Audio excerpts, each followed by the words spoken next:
Thousands of anti-racism demonstrators took to the streets of towns and cities across England in counter-protests against a recent wave of riots. Police had been braced for further violence, with around 100 far-right protests anticipated, but they failed to materialise. 3 Taylor Swift concerts in Vienna this week have been cancelled over fears of an Islamist attack.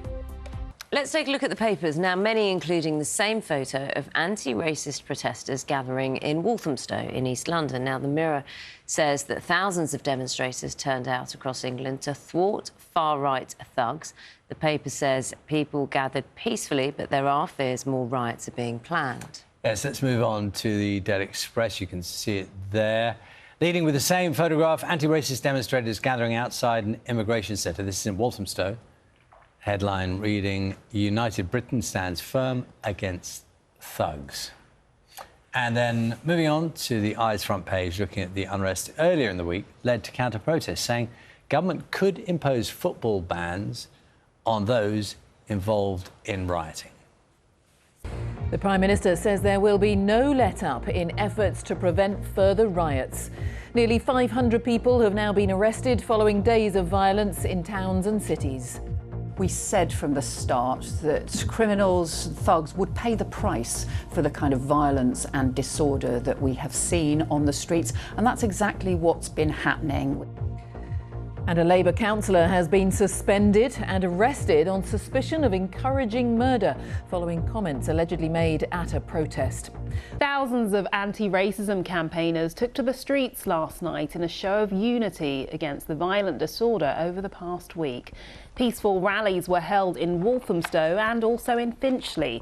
The Met Police said more than 1,000 officers were ready to respond to any unrest, but in the end, protests by far-right groups didn't happen. Anyone who thinks that hating people is going to make their lives better, it's not. It's just purely destructive behaviour and needs to stop.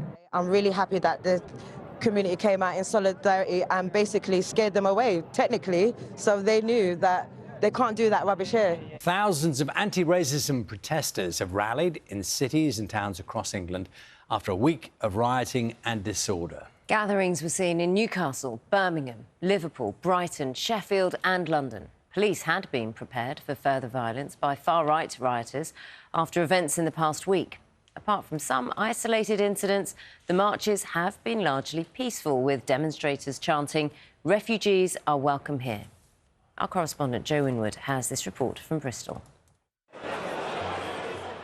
The city had been braced for trouble. So this part of Bristol is where a couple of immigration lawyers are based, whose addresses have been leaked online. And there was a real fear there could be a far-right protest taking place here today. But we've been here the last couple of hours, and there's not a sign of that. Instead, something very different has happened. Thousands of anti-racism protesters, trade unionists, members of the local black and Asian community, students, took over the streets in what was broadly a good-natured evening, but one that sent a message. I feel ashamed for our country right now. It's just we're not representing ourselves in any sense of a manner that's admirable at all. You can see a lot of places are boarded up, so there's been a lot of fear about what could happen, and it just felt really important that we were here to protect our community. It was a picture repeated across the country. Walthamstow in London saw vast crowds gathered, as in Bristol, to oppose the far right, while there were colourful scenes in West London. Refugees are welcome here! Refugees are welcome here! In Sheffield, police had prepared for trouble, but none came. In Croydon, although there were a few arrests, things were generally peaceful. While a march between 2 mosques in Accrington was greeted by people drinking at the pub. And this was the scene in Newcastle. Of course, protect our mosques, because we believe this is our house and this is house of God. And I think for them to stand up and really want to go around and try to destroy our mosques is something really heinous. There were some isolated incidents. Aldershot was seemingly one of the few places the right-wing protests materialised. In Brighton, they were so outnumbered they needed police protection. According to the man who used to oversee the police, it's not only the counter-protests that kept the far right off the streets, but also swift prosecutions. The techniques and the instruments that the police have now for identifying people, even with face coverings, I won't go into detail, are very, very advanced. Okay. And also, it is an offence to have a face covering to maintain a face covering if ordered to take it off by a police officer. So I think that the community has come together, and I think it's an extremely positive step. Back in Bristol, and while there was a heavy police presence all evening, by 10 p.m. there had only been one arrest. So this is Castle Park in Bristol, and it's here on Saturday that there were running battles between the far right and anti-fascist protesters, and there had been real fears that those scenes could be replicated tonight. But as you can see, nothing has materialised, and it seems across the country that picture has been repeated. And both government and the protesters on the street tonight will be hoping that this could be a turning point in this disorder. Joe Inwood, BBC News in Bristol.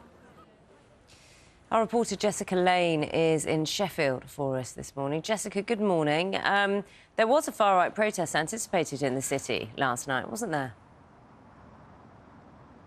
Yeah, that's right. We're outside the headquarters here of the South Yorkshire Police. And of course, everyone here will be very pleased with the way that things turned out yesterday. As you say, they were expecting there to be potentially two far-right protests in Sheffield, one in the city centre in the afternoon yesterday, and one last night outside the offices of a company that offers advice on immigration applications and visas. But actually, neither of those protests happened. And instead, what did happen was around 1,500 people from anti-racism groups gathered outside those offices. Instead, we understand that although the road was blocked at times, that was very peaceful. And police who work inside the headquarters here will be wondering if the fact that it was peaceful was largely down to the fact that they had a lot of extra officers out, very visible yesterday in Sheffield, as they were hoping that that would deter some of the violence. Police here also had extra powers. They had stop and search powers, powers to move people on from certain areas in the city centre, and also those powers to tell people to remove anything covering their faces. There have also, of course, been people appearing in court already this week after that violent disorder that we saw at the weekend, both here in Sheffield and in Rotherham, which is just a few miles away. And we've got more people expected in court in the coming days, including two teenagers who are expected to appear in a youth court, Naga. Jessica, thank you. Jessica Lane there. Well, let's speak now to our political correspondent, Hannah Miller, who joins us from Westminster. Hannah, morning to you. Of course, there was real political concern about what had been happening over the past week or so. The picture from last night, very different. Morning, Charlie. Yes, I think in Downing Street this morning there's a sense of relief, but also a kind of awareness. They're saying that it may not be job done. They're not going to count their chickens too soon, you might say. It's been their strategy all along that justice needs to be seen to be done, and this idea that if people are quickly brought before the courts and quickly sentenced, that would put others off from taking to the streets. And there are more people appearing in court today. Some of those hearings will actually be televised as well. Downing Street very keen for that to happen, and they're also pleased with some of the newspaper front pages which prominently feature the mugshots of some of those who were involved in the riots as well. I think anything that helps to highlight the punishments that are being handed out, Downing Street see as being helpful. They have suggested to us that if this were to continue, if it wasn't the end of it, then they do have more measures up their sleeve, although they won't tell us what those would be. I think this whole episode has raised questions about the role of social media companies, disinformation, what to do about people who feel alienated and don't trust society, but they're not going to get into those until they're confident that this has really come to an end. Hannah, thank you very much. 8 minutes past 6. And Naga, we're getting a clearer picture this morning of what happens across the whole of the UK, but I think you're going to focus in on Northern Ireland now. Yeah, I am, because the Stormont executive will meet today to condemn the riots seen in Belfast this week. Police came under attack in the east of the city again last night. Objects were thrown, fires were lit. Our Ireland correspondent, Chris Page, has this report. We have had enough! We have had enough! It's been a week of tension, disorder and fear in Belfast. The first signs of trouble happened after this anti-immigration demonstration and counter-protest on Saturday. Businesses owned by people from a migrant background were attacked in the south of the city. Since then, there have been more hate crimes in other areas, such as assaults and attacks on property.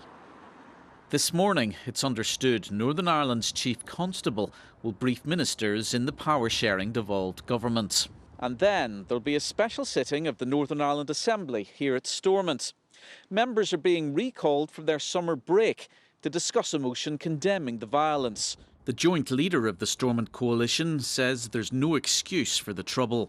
We acknowledge that there are concerns. I have no doubt that many of those concerns are very genuinely held, and that is about access to our public services, access to affordable housing in particular. But those are issues that we need to address through government, through democratic means. It is absolutely nothing is achieved in terms of violence, particularly that racist targeting towards those people who have set up businesses.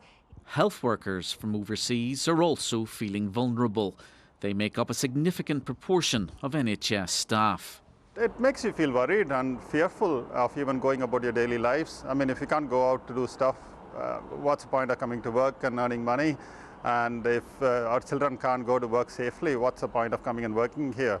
And that's a bit worrying. I've been here a long time, more than 25 years in Northern Ireland, and this is the first time I've noticed this level of violence against people.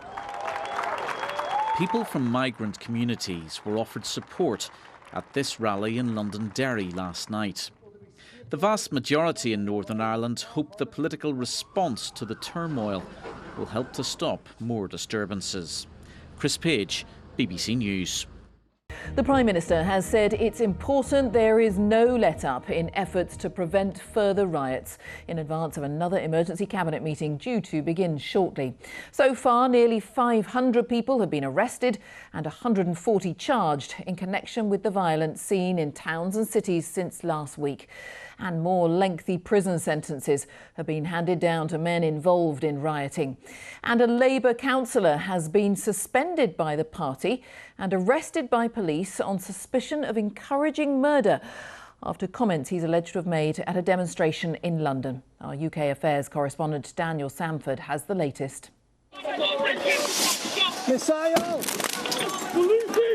They were the worst riots in more than a decade. This footage just released shows the intense pressure officers were under at the height of the riots in Liverpool. In London, an early morning knock today as police raided the homes of those suspected of being involved in rioting last week. The tactic is to arrest people as soon as they can be identified and put them before the courts as quickly as possible. London's most senior officer was himself on some of the raids. These are criminal thugs. Any suggestion they're patriots or they've got a cause that they're protesting about is nonsense. They're criminals, and frankly, most of them are going to be charged with violent disorder, and most of them are going to be going to prison for a few years. And following the shocking scenes in Southport and Liverpool last week, more heavy sentences were passed today. John O'Malley on the left and 69-year-old William Morgan were both jailed for 2 years and 8 months. It is an unavoidable feature of mass disorder that each participant's act, whatever it might have been when considered in isolation, is capable of stirring up and encouraging others to behave in a similar way, and that the harm to the public stems from the combined effect of what is done by everyone who is present. It looks like the deterrence might be starting to work. Instead of violence by the far right last night, there were largely peaceful demonstrations by anti-racism campaigners. Though this Labour councillor, Ricky Jones, has been arrested by police on suspicion of encouraging murder after calling for the throats of fascists to be cut. Police said some far-right agitators had appeared on the fringes of the protests and had then left. There's clearly huge relief in police and in government that there was no serious violence last night. But for now, everyone's holding their breath, hoping the violence doesn't begin again. The Home Secretary was at the main London Police Control Room this morning, thanking officers for their work, and looking at how they're using facial recognition software to identify suspects. But she told me that nobody was relaxing yet. We're not going to take our foot off the pedal on this. The police, the criminal justice system, all has our strong support from across the government to keep going, to keep making sure that criminals pay the price for the kind of violent disorder, the thuggery, the extremism. Everyone is hoping the worst of the rioting is over, but there are some far-right actions planned for this weekend, and police say they will be ready. Daniel Sandford, BBC News.